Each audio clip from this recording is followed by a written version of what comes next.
Olá, muito bom dia! Hoje é quarta-feira, dia 16 de dezembro. Estamos ao vivo aqui nessa edição da BMC News. Estamos ainda de forma remota, mas estamos aqui trazendo o melhor conteúdo para você. Obrigada pela sua audiência, pelo seu carinho. Fique ligadinho com a gente até o meio-dia. Veja agora os destaques dessa nossa edição. Vamos trazer hoje destaque para a pesquisa do Bank of America, que mostra que 54% dos gestores preveem o Ibovespa acima dos 130 mil pontos no final de 2021.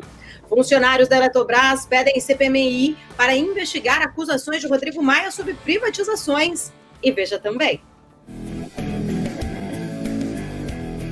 Petrobras eleva preços nas refinarias e nos postos. Gasolina supera nível pré-pandemia. Presidente Jair Bolsonaro reconhece vitória de Biden e cumprimenta presidente eleito dos Estados Unidos. Líderes do Congresso americano relatam progresso substancial nas negociações para o pacote. Tudo isso e muito mais agora na BMC News.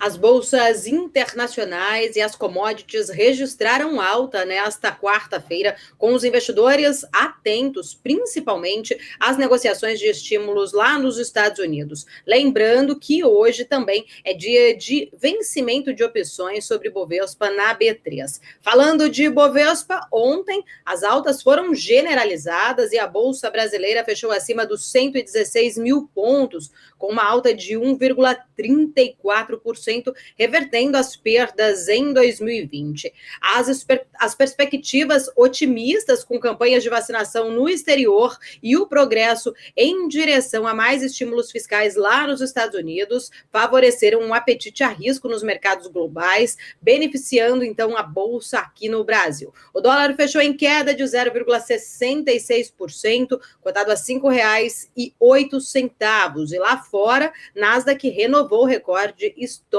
de fechamento. Por aqui, a expectativa hoje é pela votação da Lei de Diretrizes Orçamentárias de 2021 no Congresso, após a Câmara aprovar ontem a renegociação da dívida nos estados, sem incluir gatilhos para conter gastos, levando Rodrigo Maia, presidente da Câmara, a criticar novamente o governo. Também hoje, o presidente Jair Bolsonaro deve anunciar detalhes sobre o plano de vacinação durante uma reunião com os governantes. Nós teremos por aqui mais informações ao longo desta manhã. Vamos debater esses e outros assuntos com os nossos convidados do dia. Por aqui teremos hoje Jefferson Mariano, analista socioeconômico do IBGE, Guilherme Carter, especialista em fundos imobiliários, Werner Roger, sócio da Trígono Capital, Gustavo Cruz, estrategista da RB Investimentos, e o meu companheiro de todos os dias, o estrategista de investimentos Marcos Saravalli. Mas vamos agora diretamente com ela, Débora Oliveira, dar um giro, saber como estão operando os mercados nesse momento, começando com os futuros. Bom dia, Débora. Bom dia, Paula. Bom dia para todos vocês que estão nos acompanhando aí nessa quarta-feira aqui na BMC News. Olha só, realmente o otimismo continua lá fora. Todos os índices futuros americanos estão operando em alta agora, Paula. Dow Jones Futuro está subindo 0,25%, S&P 500 Futuro sobe 0,29%, Nasdaq está subindo agora 0,20%. E aí o Ibovespa agora está caindo levemente, uma tendência de queda de 0,07% aos 116.515 pontos. A gente tem um dólar também nesse momento, em alta, de 0,45%, cotado a R$ 5,10. E lá na Europa, todas as bolsas estão operando no positivo. O DAX na Alemanha sobe agora 1,47%, FTSE no Reino Unido está subindo 0,81%, o CAC na França sobe 0,38%. Falando agora um pouco das bolsas asiáticas que já fecharam por lá, fecharam todas fechou Nikkei, fechou em alta 0,26%, a gente tem Hong Kong que fechou em alta também de 0,97%, mas Xangai na China ficou aí praticamente um 0 a 0, mas uma tendência aí de queda 0,01%. E agora falando um pouco sobre commodities, a gente tem o petróleo Brent e também o petróleo Brent cai agora 0,09% e também o petróleo WTI caindo 0,05%. Paula.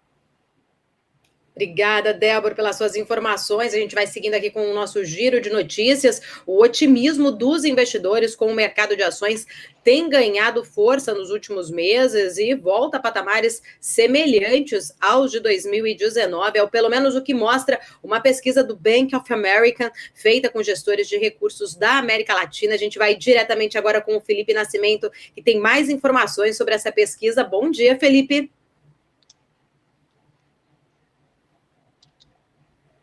Acompanhando a gente aqui na BMC News. Olha só, nesse estudo do Bank of America, os entrevistados esperam que o Ibovespa feche agora 2020 superando a marca dos 110 mil pontos e também 54% desses entrevistados acreditam que o índice vai ficar acima dos 130 mil pontos no ano que vem. Até agora a gente vê que a expectativa para esse ano já foi superada, né? O Ibov fechou ontem na casa dos 116 mil pontos. E ainda segundo essa pesquisa do Bank of America, a alocação de recursos está mais concentrada em ações que se beneficiam da retomada da economia, chamados papéis cíclicos. Os gestores da América Latina, em grande parte, trabalham com posição acima da média no setor de consumo discricionário, no setor financeiro e também no setor de matérias-primas. Dessa vez é possível verificar que os investidores estão assumindo mais riscos, tanto que o volume de caixa nas carteiras desses investidores está abaixo da média histórica, que é de 4%.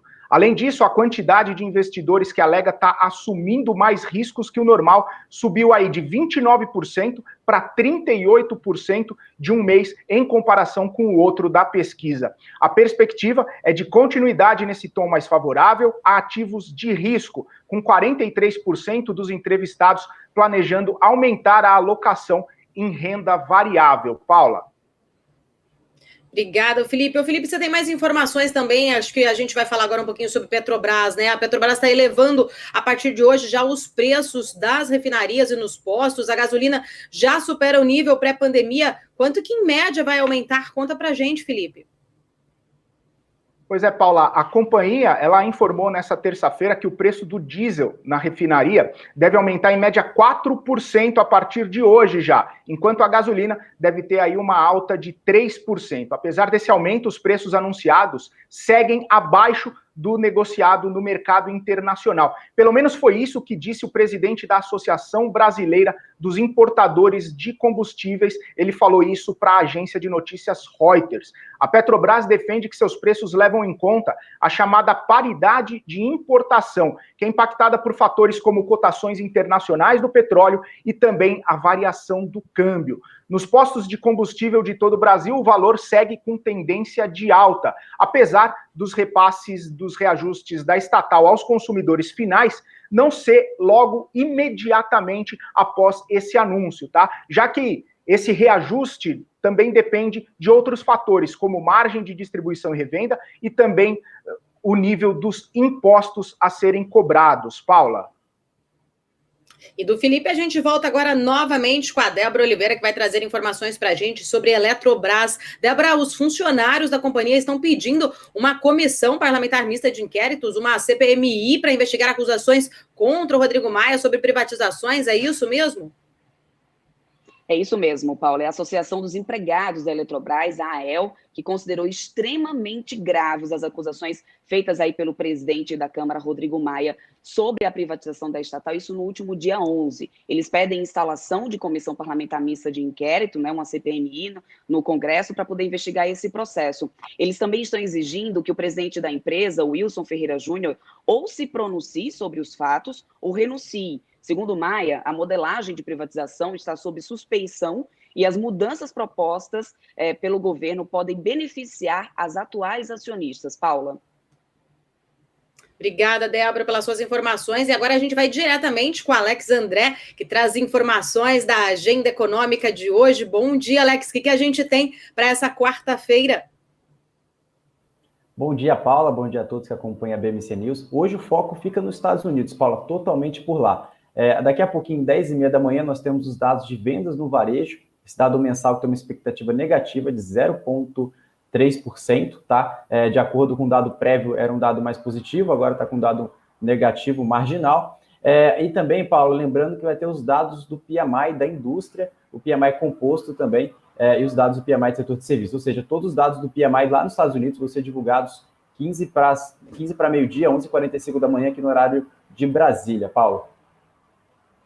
Alex, e você separou as capas para a gente? O que você chamou, que chamou mais sua atenção hoje? As manchetes do Brasil e do mundo, o que você separou para a gente? Vamos lá, vamos começar aqui no Brasil. O Valor Econômico coloca como manchete: em meio à crise, a oferta de ações tem ano histórico. O Estado de São Paulo coloca aqui: instruído por embaixador, o Brasil leva 38 dias para aceitar Biden. E Folha de São Paulo coloca que saúde ignora importação de seringa chinesa há 6 meses. Agora, indo para a nossa capa internacional, eu destaco o Financial Times, que coloca aí que Bruxelas ameaça aí as grandes empresas de tecnologia, as Big Techs, de perder o controle aí de monopólio, e também a União Europeia estudando aí, fazendo novos estudos para ter uma lei sobre segurança digital. Paulo. Tá ótimo, Alex. Muito obrigada pelas suas informações. Você volta aí a qualquer momento atualizando para a gente. Já que a gente estava falando em notícias internacionais, vamos continuar aqui com mais uma notícia internacional. A líder da Câmara lá nos Estados Unidos, a Nancy Pelosi, convidou líderes do Congresso para discutir o pacote de estímulos nesta terça-feira. A gente vai voltar agora com a Débora, que tem mais informações para a gente sobre isso. Débora, houve algum progresso aí nessa discussão sobre esse pacote? Houve sim, Paula, finalmente houve, mas a gente não sabe exatamente qual foi esse progresso. Após 2 reuniões com os principais democratas e republicanos para poder encerrar esse impasse de meses sobre um projeto aí de um novo pacote de estímulos com medidas de alívio aí contra os impactos, né, causados pela pandemia, líderes do Congresso americano relataram um progresso substancial nas negociações. O líder da maioria republicana no Senado disse a repórteres nesta terça-feira que eles estavam cada vez mais próximos e otimistas de que seriam capazes de concluir o entendimento em breve. E a gente segue aguardando esse pacote, que quase já virou um mito, né, Paula? Estamos aqui acompanhando essa novela, né, Débora? Bom, e a gente agora segue com as informações. Agora nosso assunto é política.